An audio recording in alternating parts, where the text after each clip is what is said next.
હાલો, તો આજે જઈએ છીએ મેરડીમાં ચાલીને કોઠારિયા છે નકટી વાવના મેરડીમાં ત્યાં. તો તમે જુઓ આ અમારા સુરેન્દ્રનગરનો નજારો છે. આ છે ઉપાસના સર્કલ અને આ જુઓ છો એનમાય ટોકીઝ છે. તો જો આ સિટી બસ છે, આ સિટી બસ અત્યારે ચાલુ થઈ છે, બહુ સરસ છે. તો ચાલો ફાઇનલી હવે અમે ચાલીને જઈએ છીએ. તો જો રોડની સાઈડ ઉપર તો જો આ બધા વેચવાવાળા બેઠા છે. તો તમે જુઓ આ સોફાના કવર છે અને આ નાના છોકરાઓ માટે નાહવા માટેનો સ્વિમિંગ પુલ છે. જો આ એક બેન નાના એવા છોકરાને તડકાના લઈને કેવા બેઠા છે. તો તમે જો કોઈને લેવું હોય તે જાજો. અને જો નાના છોકરાને રમવા માટેના રમકડા પણ છે. આ મોટા મોટા ઢીંગલા છે અને આ જો આ નાના રમકડા છે, બહુ સરસ મજાના છે. અને મચ્છરદાની પણ છે. તો તમે જુઓ આ કેટલી મસ્ત છે. તો જો ફાઇનલી હવે આવી ગયો છે આ ગેબલ સાફીરનો ગેટ છે અને ઉનાળો ચાલુ થઈ ગયો. તો જો ઠંડા પાણીના માટલા જે કોઈને લેવા હોય તે જાજો ત્યાં. હવે આ છે વઢવાણ જવાનો એક રસ્તો અને આ છે કોઠારિયા બાજુ જવા માટેનો રસ્તો. તો જો હવે આ મેમકાનું છે પાટિયું, આ બાજુ આવી મેમકા. હવે જો રોડ તો ટપવાનો આવ્યો પણ એટલી બધી ભીડ હતી ને, વાહન તો બહુ જ હતા, માંડ તો રોડ ટપ્યા. તો તમે જુઓ અહીંથી જવાનો રસ્તો છે મેરડીમાં. તો તમે જુઓ અહીંયા પાણીની સારી સગવડતા છે. અહીંયા બધા જો ભજન મંડળી બેઠી છે અને અહીંયા ચાની રકાબ્યું, ચાનું ચાલુ જ છે. તો તરસ લાગી તો આપણે પાણી તો પી લઈએ. તો પાણી પીધું. તો જો અહીંયા તો આ છોકરાઓ માટે ટોપિયો ને ચશ્મા, ઉનાળો આવી ગયો એટલે ચાલુ. જો બૈરાના પણ ચૂંદડીઓ આવી ગઈ. તો ચાલો હવે આ રસ્તેથી જવાનું છે. તો ચાલો ચાલતા ચાલતા જઈએ. હું અને મારી બેન બે છીએ. તો ચાલજો, પાછળ લોકો હજી હાલત આવે છે અમારી જેમ. અને આ બધા જઈને વળી નીકળ્યા છે. તો વાતો કરતાં કરતાં જતા હતા એટલે તો બહુ મોડું થઈ ગયું. તો જો આ છે મેમકા અને ઝાપોદર જવાનો આ બાજુનો રસ્તો છે, પણ આપણે જવાનું છે સીધા.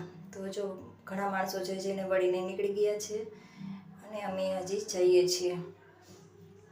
તો જાવી છીએ પણ એટલી બધી ભીડ લાગે છે અહીંયા સુધી. ભીડ છે પણ અહીં સુધી વાહન પાર્કિંગ કરેલું છે, રોડ ઉપર કરેલું છે પાર્કિંગ. તો તમે જુઓ અહીં સુધી પાર્કિંગ કરેલું છે. તો ભીડ તો હશે જ, કેમ કે આજે રવિવારનો દિવસ છે એટલે રવિવારે તો ભક્તો આવતા જ હોય જ. તો અમે બે બહેનો વાતું કરતાં કરતાં જતા એટલે તો આજે અમારે લગભગ 2 કલાક જેવું થઈ ગયું ચાલીને જતા હતા. તો તમે જુઓ ઘણા બધા માણસો હવે દર્શન કરીને વળ્યા પણ છે. તો ચાલો અમે પહોંચી ગયા મંદિરે. લીધું નાળિયેર લીધું. ભાઈ કે બેન સારું જ નીકળશે. હા ભાઈ સારું જ નીકળશે, પણ તોય પાણી તો આપણે તો ટેવ હોય એવી જોવાની એટલે જોવું પડે. તો જો મંદિરમાં અમે પહોંચી ગયા. મંદિરમાં પહોંચ્યા, ઘણા બધા ભક્તો છે દર્શન કરવા માટેના. ઘણા ગયા અને ઘણા છે પણ. તો જો અહીંથી પ્રસાદી તો ઘરે નથી લઈ જવાતી એટલે બધા જો અહીં મૂકીને જતા હોય એટલે ઘણા બધા નાળિયેરના ટોપરા પડ્યા છે. અમે નાળિયેર વધેરું અને હવે નાળિયેરની પ્રસાદી લઈને હવે મંદિર બાજુ જઈએ. તો અહીંયા પગે લાગવા માટે ચાંદલા માંડે બધા. તો ચાંદલા માંડે તો આ છોકરી મને ચાંદલો માંડતી હતી, મેં હાથે ચાંદલો માંડ્યો. તો મને કે 10 રૂપિયા આપો મને, માતાજી તમારું સારું કરશે. મેં આપ્યા એને 10 રૂપિયા. મેં માતાજી સારું જ કરે બધાને.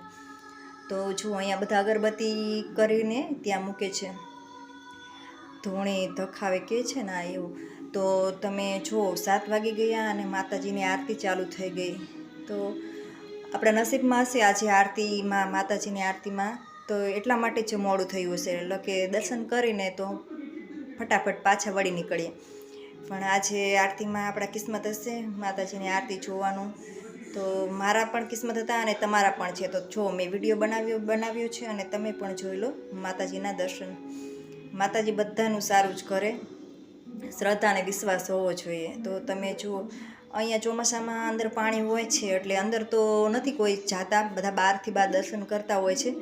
અને અત્યારે પાણી ન હોય, ઉનાળો છે એટલે બધા અંદર, આ બધા વાયમાં અંદર આ બધા માણસો છે. અમે તો બહારે ઊભા છીએ. આ અંદર પણ એટલા બધા છે અને બહારે પણ એટલા બધા છે. તો તમે જુઓ માતાજીની આરતી જોઈ લો.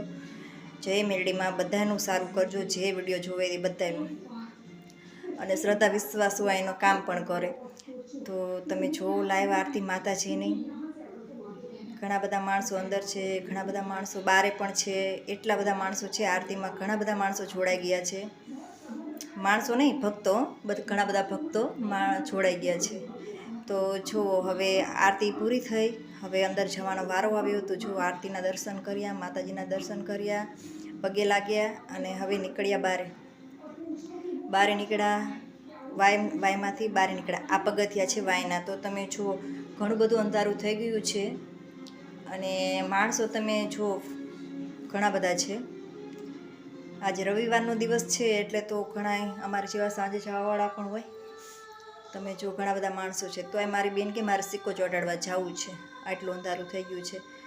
તો ચાલો ત્યારે આ બધા તમને દેખાય છે એ બધા તાવાવાળા માણસો છે. જો બધા તાવો કરે છે.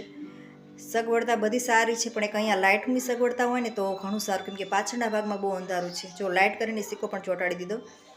તો ચાલો હવે કાંઈ ચાકુ કે એવું કાંઈ તો હારે નથી, પણ પ્રસાદી ઘરે તો લઈ જવાની નથી, તો પ્રસાદી કરીને ખાવી તો પડશે. તો જો મારી બેન નાળિયેર નોખું કરે છે. તો ચાલો જેવી રીતે નોખું પડે એવી રીતે ખાવું તો પડશે. થોડીક પ્રસાદી લઈશું અને બીજી ત્યાં મૂકી દઈશું. તો પ્રસાદી નોખી પાડે છે, પણ એમ કાંઈ પડે નહીં, કેમ કે લીલું નાળિયેર હોય એટલે નોખું ઝાટમાંથી ન પડે બહુ. તો ચાલો ફાઇનલી નોખું જેવું તેવું કરી દીધું છે અને હવે આપણે પ્રસાદી લઈ લઈએ. કેમ કે આ કોઈક બીજાને પ્રસાદી દઈએ ને તો કે અમે ખાધી, કેમ ઘણી પ્રસાદી હોય છે એટલે કોઈ ખાય નહીં અને ઘરે લઈ જવાતી નથી, એટલે જે ખવાશે એ ખાશું. ચાલો તમે પણ પ્રસાદી ખાવા. તો એક તો ફોટો તો બને જ્યાં હોય એટલે. હવે બહાર નીકળ્યા તો આની પણ એક ભૂખ હતી તો એ પણ ખાઈ લીધું. તો ફાઇનલી રિક્ષામાં બેસી ગયા અને ટ્રાફિક એટલું સામે સિટી બસ છે એટલા માટે તો એ 20 મિનિટ જેવું રિક્ષામાં બેઠા, પછી ટ્રાફિકમાંથી બહાર નીકળ્યા. તો ચાલો મળીએ બીજા વિડીયોમાં.